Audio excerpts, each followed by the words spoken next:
நான் கிருத்திகா 10ஆம் வகுப்பு படிக்கிறேன். நான் இன்று உங்களுக்கு அழகிடுதல் கற்றுக் கொடுக்க போகிறேன். அழகிடுதல். இப்போ ஃபஸ்ட்டு நம்ம வாய்ப்பாடு போடலாம். நேர் நேர் தேமா, நிறை நேர் புளிமா, நேர் நிறை கூவிலம், நிறை நிறை கருவிலம். இப்போ எப்படி பிரிக்கிறோம் அப்படி அதை பற்றி பார்க்க போகிறோம். குறி வந்துச்சுன்னா அதுக்கப்புறம் பிரிக்கலாம். நெடில் குறி வந்துச்சா முன்னாடி நெடில் வந்தனால அதை தனிச்சு பிரிக்கிறோம். இங்கே நெடில் வந்தனால இங்கேயும் நம்ம தனிச்சு பிரிக்கிறோம். இங்கே குறி நெடில் வந்திருக்கு, அதுக்கப்புறம் நம்ம பிரிக்கணும். குறி ஒற்று வந்தாலும் நம்ம பிரிக்கணும். ஒற்றுக்கு நமக்கு மதிப்பு இல்லை. இங்கே நம்ம ஒரு குறி 2 குறில் வந்திருக்கு, அதனால் நம்ம இங்கே பிரிக்கிறோம்.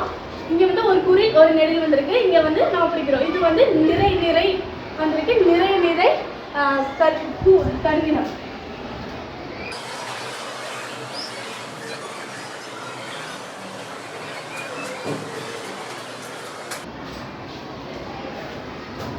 இங்கே நம்ம ஒற்று வந்திருக்கு. நான் சொன்ன மாதிரி இங்கே ஒரு குறி, இங்கே ஒரு ஒற்று வந்துருக்கு, அதனால் நம்ம இங்கே பிரிக்கிறோம். இங்கே ஒரு குறி ஒரு ஒற்று வந்திருக்கு. இது நேர் நேர். நம்ம நேர் நேர் என்ன சொல்லுவோம்னா தேமான்னு சொல்லுவோம். இங்கே ஒரு குறி ஒரு நெடில் வந்திருக்கு, நம்ம இங்கே பிரிக்கிறோம். இங்கே ஒரு 2 குறில் வந்திருக்கு, இங்கே ஒற்று வந்திருக்கு. இந்த ஒற்றுக்கு நமக்கு மதிப்பு இல்லை. இங்கே ஒரு குறி, அப்போ இது நிறை நிறை நேர்.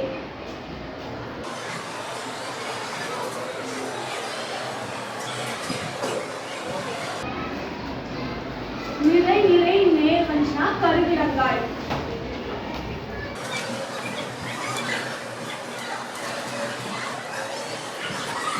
இங்கே ஒரு குறியும் ஒரு ஒற்று வந்திருக்கு, அதனால நம்ம இங்கே பிரிக்கிறோம். இந்த ஒற்றுக்கு மதிப்பு இல்லை. இது ஒரு நெடில் வந்திருக்கு, இங்கே ஒற்று வந்திருக்கு, இந்த ஒற்றுக்கு மதிப்பு இல்லை, அதனால நம்ம இங்கே பிரிக்கிறோம்.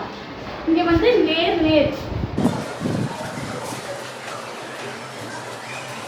நேர் நேர் தேமா. இங்கே 2 குறில் வந்திருக்கு, இங்கே பிரிச்சிடணும். இங்கே ஒரு குறில் ஒரு 2 குறில் வந்திருக்கு, இங்கே ஒற்று வந்திருக்கு, அதனால் நம்ம இங்கே பிரிக்கிறோம். இந்த ஒற்றுக்கு மதிப்பு இல்லை. இது நிறை நிறை.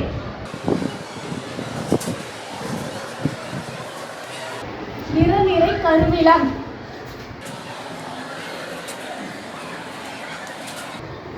இங்கே முதல்ல நெடில் வந்ததுனால நம்ம இங்கே பிரிக்கிறோம். இங்கே ஒரு குறில் வந்திருக்கு, இங்கே ஒரு ஒற்று வந்திருக்கு, இது மதிப்பு இல்லை.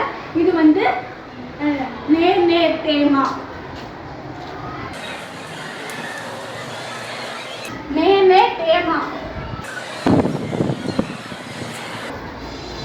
நமக்கு எப்பவுமே கடைசி சீட் மட்டும் மாறும். அது நிறை வச்சுன்னா மலர் வரும், நிறை நேர் வச்சுன்னா நிறைவு வந்தா பிறப்பு. அது நேர் நேர் வச்சா நேர்வு நாள். இது இங்கே குறில் நெடில் வந்திருக்கு, நம்ம இங்கே பிரிக்கிறோம். இது ஒட்டுக்கு மதிப்பு இல்லை, நம்ம குறில் இங்கே. இப்போ நிறை நேர்.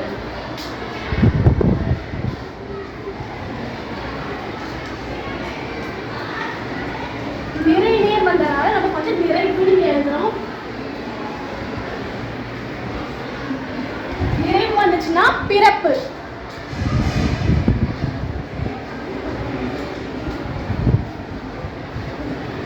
இக்குறள் நிறைவு என்னும் அசை கொண்டு பிறப்பு என்னும் வாய்ப்பாட்டில் மொழிந்துள்ளது.